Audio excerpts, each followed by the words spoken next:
നമോ ഭഗവതേ വാസുദേവായ.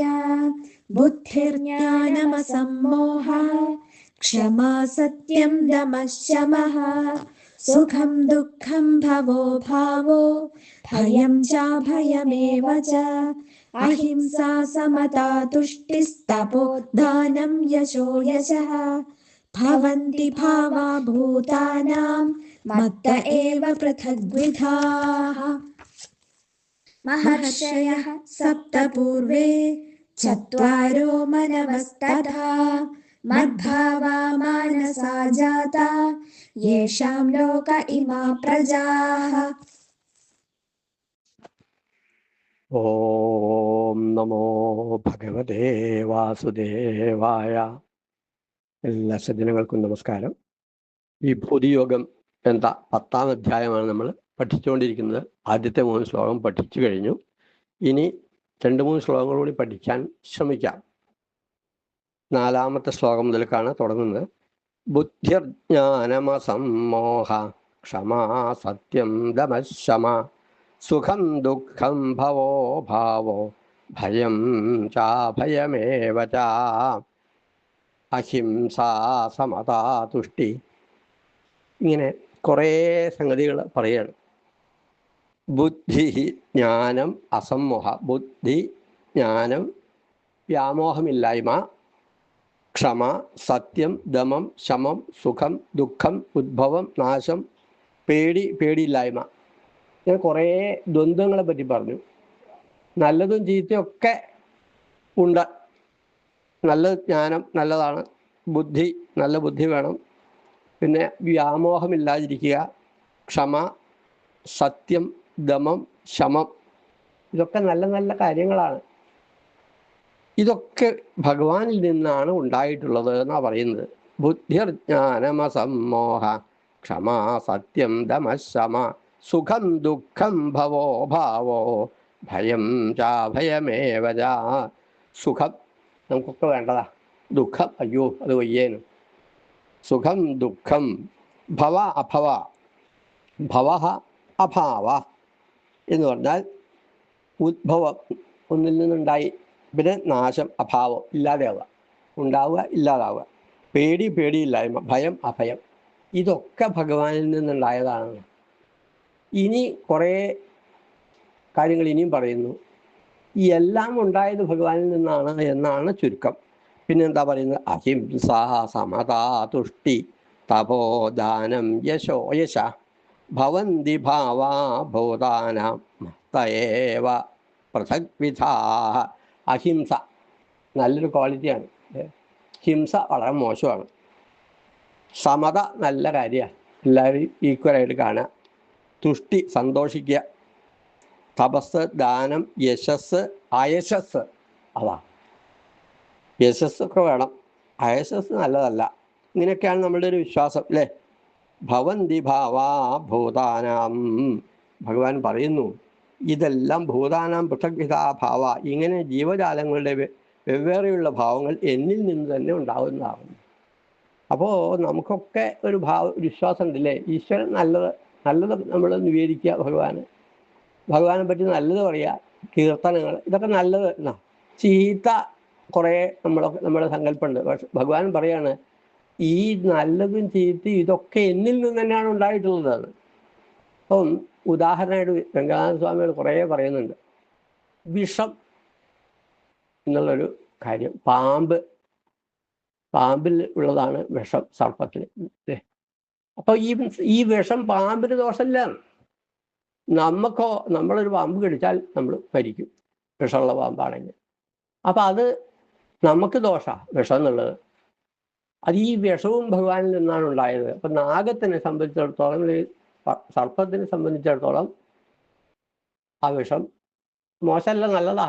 അതിനൊരു ഉപദ്രവമില്ല. അതുകൊണ്ട് അവിടെ കിടന്നാൽ അതിൻ്റെ ശരീരത്തിലുള്ളത് മറ്റുള്ള നമുക്ക് ഇല്ല നാശവും. പിന്നെ വേറൊരു ഉദാഹരണം, കാർബൺ ഡൈ ഓക്സൈഡ് അല്ലേ, ഉച്ഛ്വാസവായു. നമുക്കത് വേണ്ട, അയ്യോ നമ്മൾ തള്ളുകയാണ്.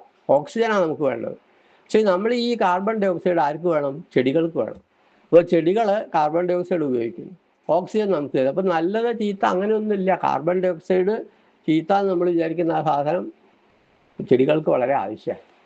ഇങ്ങനെ പല പല ഉദാഹരണങ്ങളും പറയാൻ സാധിക്കും. ചീത്ത നല്ലത് എന്നുള്ള ആ വിവക്ഷ ഇല്ല. ഇതൊക്കെ ഭഗവാനിൽ നിന്നുണ്ടായതാണ്. നല്ലത് മാത്രമേ ഉണ്ടായുള്ളൂ എന്നല്ല. ചീത്ത എന്ന സാധനം അത് നമ്മളുടെ ഒരു കോൺസെപ്റ്റാണ്. ഇപ്പോൾ മത്സ്യമാംസങ്ങൾ കഴിക്കുന്ന ആൾക്കാർ അവർക്ക് അത് നല്ല ഇഷ്ടമാണ്. അതിൻ്റെ സ്മെല്ല് പോലും വയ്യ. അഹിംസ അല്ല ഈ നോൺ വെജിറ്റേറിയൻ ആയിട്ടുള്ള ആൾക്ക് മത്സ്യത്തിന് അയ്യോ ദുർഗന്ധം എന്താ പറയുക, അത് പറയരുതെന്ന് പറയും. ഞാനൊരിക്കലും പറഞ്ഞു പോയി, പിന്നെ അയ്യോ വല്ലാത്ത ദുർഗന്ധം മത്സ്യത്തിൻ്റെ, അങ്ങനെ പറയരുത് മാഷേ എന്ന് എന്നെ വേറൊരാൾ പറഞ്ഞു. അപ്പം അത് നല്ലതാണ് അവർക്ക്. അപ്പോൾ ഈ നല്ലത് ചീത്ത അങ്ങനെയൊന്നും ഇല്ല. ഓരോ നമ്മളെ സംബന്ധിച്ചിടത്തോളം ഇത് ചീത്തയാണെങ്കിൽ വേറെ ആൾക്ക് നല്ലതാണ്. ഏത് കാര്യങ്ങളും അത്രയേ ഉള്ളൂ. അപ്പം ഇങ്ങനെ വീക്ഷിച്ച് നോക്കുകയാണെന്ന് വെച്ചാൽ ഈ അഹിംസ ചെയ്യുന്നുണ്ട് അല്ലേ. അഹിംസ വെറുതായിട്ട് ജീവിച്ച മഹാത്മാഗാന്ധിയെ പറ്റി വളരെ വിശിഷ്ടമായിട്ട് പറയാറുണ്ട്. ഈ മഹാത്മാഗാന്ധി ചെയ്ത ഈ അഹിംസാ വ്രതത്തിനെ പറ്റിയിട്ട് കുറ്റപ്പെടുത്തുന്ന ആൾക്കാരുണ്ട്. അവർക്ക് ഇത് അഹിംസ ഒന്നും ശരിയില്ല, ഇങ്ങോട്ട് ദ്രോഹിച്ചാൽ അങ്ങോട്ട് ദ്രോഹിക്കണം, ഹിംസ ഒരു ദോഷമില്ല, ഹിംസ വളരെ പാപകരമാണെന്ന് നമ്മൾ വിശ്വസിക്കുന്നു. അപ്പം ഈ നല്ലത് ചീത്ത എന്നുള്ളതൊന്നുമില്ല, അദ്വൈതാവസ്ഥയാണ്. ഇതൊക്കെ ഉണ്ടായിട്ടുള്ളത് ഭഗവാനിൽ നിന്നാണ്. അപ്പം ഭഗവാൻ നമ്മളെ സങ്കല്പത്തിൽ നല്ല ആളല്ലേ. ഭഗവാൻ എന്ന് പറഞ്ഞാൽ നമ്മളൊക്കെ ഇഷ്ടപ്പെടേണ്ട, നമ്മളൊക്കെ ആദരിക്കേണ്ട, നമ്മളെല്ലാമാണ് നമ്മളെ ഈശ്വരൻ. അപ്പം ഈ ഈശ്വരനിൽ നിന്ന് ഈ ചീത്ത ഉണ്ടാകുന്നു എന്നുള്ളത് നമുക്ക് വിചാരിക്കാൻ കൂടി വയ്യ അല്ലേ. അയ്യോ വയ്യ, അങ്ങനെയില്ല, ഇതൊക്കെ എന്നിൽ നിന്നുണ്ടായതാണ്. അങ്ങനെ ഓൾ എംബ്രേസിങ്, എല്ലാവരെയും സ്വീകരിക്കുന്ന, ചീത്ത ഒന്നുമില്ല, നല്ലതേ ഉള്ളൂ. നല്ലത് ചീത്ത അങ്ങനെ ഒന്നേ ഇല്ല. നമുക്ക് നല്ലതാ തോന്നുന്നു, വേറുള്ളവർക്ക് ചീത്തയായിരിക്കും. ഇങ്ങനെ ഇതൊക്കെ എന്നിട്ട് ഒന്നുകൂടി അങ്ങോട്ട് വ്യക്തമാക്കാണ്. മഹർഷയ സപ്തപൂർവേ തത്വാരോ മനവസ്തഥാ മദ്ഭാവാ മാനസാജാതായേഷാം ലോകൈമാ പ്രജാ. ഇത് സൃഷ്ടി നമ്മൾ ഭാഗവതത്തിൽ പഠിച്ചതാണ്. ഭഗവാൻ ആദ്യമായിട്ട് ഇങ്ങനെ സൃഷ്ടിക്കണം എന്നൊരു ആഗ്രഹം ഉണ്ടായപ്പോൾ എന്തുണ്ടായി? മായയുടെ സഹായത്താൽ ബ്രഹ്മാവ് ആദ്യം കൊണ്ട് സൃഷ്ടിച്ചു. ഭഗവാന്റെ നാഭികമലത്തിൽ നിന്നുള്ള താമരയിൽ നിന്നാണ് ബ്രഹ്മാവ് ഉണ്ടാകുന്നത്. പിന്നെ ബ്രഹ്മാവിൻ്റെ സൃഷ്ടിയെ പറ്റി നമ്മൾ പഠിച്ചത് മഹർഷയാ സപ്തർഷികൾ, മരീചി, അത്രി, അങ്കിരസ, പുലസ്ത്യ, പുലഹ, ക്രതു എന്നൊക്കെ നമ്മൾ പഠിച്ചത്. അങ്ങനെ സപ്തർഷികൾ, പിന്നെയോ മനുക്കള്, സ്വയംഭൂ മനുവിൻ്റെ കഥയൊക്കെ നമ്മൾ ഭാഗവതത്തിൽ പഠിച്ചതാണ്. ചത്വാരോ മനവസ്തഥാ മനുക്കള്, പിന്നെ സനൽകുമാരൻ, സനകാദികള്, ചത്വാരം. ഇതൊക്കെ എന്നിൽ നിന്നുണ്ടായതാണ്. ഇവരിൽ നിന്നാണ് ഇന്ന് കാണുന്ന ഈ ലോകത്തിലുള്ള എല്ലാം ഉണ്ടായിട്ടുള്ളത്. ചത്വാരോ മനവസ്തഥ മദ്ഭാവാ മാനസാജാതായേഷാം ലോകൈമാ പ്രജാ. ഈ പ്രജകൾ മുഴുവൻ, ഇന്ന് കാണുന്ന പ്രജകൾ മുഴുവൻ ഇവരുടെയൊക്കെ, നമ്മുടെയൊക്കെ മുത്തശ്ശൻ അല്ലെങ്കിൽ പിതാമഹനായിട്ടുള്ള ബ്രഹ്മാവിൽ നിന്ന് ഇങ്ങനെ ഉണ്ടായി. അപ്പോൾ ഇതൊക്കെ ഒന്നിൽ നിന്ന് ഉണ്ടായത് സാക്ഷാൽ മഹാവിഷ്ണു, ഭഗവാനിൽ നിന്ന് ഉണ്ടായി ബ്രഹ്മാവ്. ഇങ്ങനെ ബ്രഹ്മാവിൽ നിന്ന് മറ്റവരുണ്ടായി. ഈ കുറേ പറഞ്ഞു, സപ്തർഷികൾ, പിന്നെ മരീചി, അത്രി, അങ്കിരസ സപ്തർഷികൾ, ചത്വാരോ മനവസ്തഥ മനുക്കൾ, പിന്നെ അവസാനം മനുഷ്യരെ, നമ്മളുടെയൊക്കെ പൂർവികന്മാരായിട്ടുള്ള അച്ഛൻ, മുത്തച്ഛൻ, മുതുമുത്തച്ഛൻ, അങ്ങനെ കുറേ അപ്പുറം ഇവരൊക്കെ ഉണ്ടായത് എവിടുന്നാന്ന് ചോദിച്ചാൽ നമുക്കൊക്കെ ഒരു അഡ്രസ്സ് ഉണ്ട് അല്ലേ. നമ്മൾ പറയും ഇന്ന വീട്ടിലാണ്, അല്ലെങ്കിൽ ഇന്ന ഇല്ലൊക്കെയാണ് എന്നൊക്കെ പറയും. ഇതൊക്കെ everything comes from the same point. ഒരേ ഒരു പോയിന്റിൽ നിന്നാണ്, ഭഗവാനിൽ നിന്നാണ് ഇതെല്ലാം ഉണ്ടായിട്ടുള്ളത്. അപ്പം നമുക്ക് വല്ലാത്ത ഒരു വിശ്വാസം, നമ്മൾക്ക് അല്ലെങ്കിൽ നമ്മളൊക്കെ ഒന്ന് എന്നുള്ള ഒരു തോന്നൽ. നമ്മൾ ആരും അന്യനല്ല, എന്നിൽ നിന്ന് അന്യരായിട്ട് ആരുമില്ല, അല്ലെങ്കിൽ എല്ലാവരും ഈ എൻ്റെ തന്നെയാണ്, ഏകോദര സഹോദരങ്ങളാണ്. ഇങ്ങനെയാണ് വലിയ വലിയ ആശയമാണ് ഭഗവാൻ പറയുന്നത്. ഭഗവാൻ പറഞ്ഞു തരുന്ന ഒറ്റ ഒന്നേ ഉള്ളൂ, ഞാനല്ലാതെ ഒന്നുമില്ല, എല്ലാം എന്നിൽ നിന്ന് മാത്രം ഉണ്ടായിട്ടുള്ളതാണ്. പല ഉദാഹരണങ്ങളും നമുക്കത് പറയാനുണ്ട്. കൂടുതൽ കൺഫ്യൂസ്ഡ് ആക്കുന്നില്ല. ചുരുക്കം എൻ്റെ കൃഷ്ണനാണ് ഈ ലോകൈകനാഥൻ. ഇപ്പം നമുക്ക് സിമ്പിളായിട്ട് പറയുകയാണെങ്കിൽ നമ്മളുടെ ആഗ്രഹങ്ങളൊക്കെ നിറവേറ്റിത്തരാൻ കെൽപ്പുള്ള ഒരാളുണ്ട്, അത് എൻ്റെ കൃഷ്ണനാണ്. അപ്പോൾ ആ കൃഷ്ണൻ്റെ രൂപം മനസ്സിലിങ്ങനെ ധ്യാനിക്കുക. വിഷമങ്ങൾ വരുമ്പോൾ ആരോടാ പറയുക? ആരോമലാകിയ മുകുന്ദൻ ഒരാളോടല്ലാതെ ആരോടു ഞാൻ പറയുമീ വക സങ്കടങ്ങൾ. നമ്മളുടെ വിഷമങ്ങളൊക്കെ ഇറക്കി വയ്ക്കാൻ ഉള്ളൊരസ്ഥാനി ഭഗവാനാണ്. പരിഭ്രമിക്കേണ്ട, വിഷമിക്കേണ്ട, നിനക്ക് ഞാനുണ്ട്, നീ മാത്രമാണിനി എനിക്കൊരു ബന്ധു. കൃഷ്ണ കൃഷ്ണ, എനിക്കാരുമില്ലേ, ഞാൻ അവിടുത്തെ അല്ലേ എന്ന് നമ്മുടെ ഓർമ്മ വരണം. അതങ്ങോട്ട് വിശ്വാസം അങ്ങനെ ഉറപ്പിക്കണം. ഞാൻ ഗുരുവായൂരപ്പൻ്റെയാണ്, ഞാൻ എനിക്ക് പറയാൻ ആരുമില്ല, ഇങ്ങനെയുള്ള ആ ഒരു തത്വം അവിടെ ഉറപ്പിക്കുക.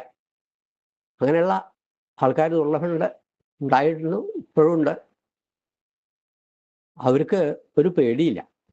എന്താ അറിയോ, ഞാനെന്തിനാ പേടിക്കുന്നത്, എനിക്കെൻ്റെ കൃഷ്ണനില്ലേ, എല്ലാ ആപത്തിൽ നിന്നും എന്നെ രക്ഷിക്കാൻ കഴിവുള്ള, അതിനുള്ള കഴിവുള്ള തന്നെയല്ല, എന്തുണ്ട്, ആ മനസ്സുണ്ട്. കരുണാനിധിയാണ് ഭഗവാൻ. ആ ഭഗവാനെ ആശ്രയിക്കാനുള്ള ഒരു മനസ്സ് നമുക്കുണ്ടാവുക. ബാക്കി ഭഗവാൻ ഏറ്റുന്ന യോഗക്ഷേമം വഹാമ്യഹം, ഞാൻ നിങ്ങളെല്ലാം കാത്തിരക്ഷിക്കും, അതിനാണ് ഞാൻ ഉള്ളത് എന്ന് ഭഗവാൻ പറയുന്നുണ്ട്. പക്ഷേ കാത്തിരക്ഷിക്കണമെങ്കിൽ നമ്മളെന്ത് വേണം? ആ കൽപ്പകവൃക്ഷം എന്നൊക്കെ പറയില്ലേ, എല്ലാം തരാൻ തയ്യാറായി നിൽക്കുന്ന ആ ഈശ്വരനെ ആശ്രയിക്കൂ. ആശ്രയിച്ചാൽ കിട്ടും.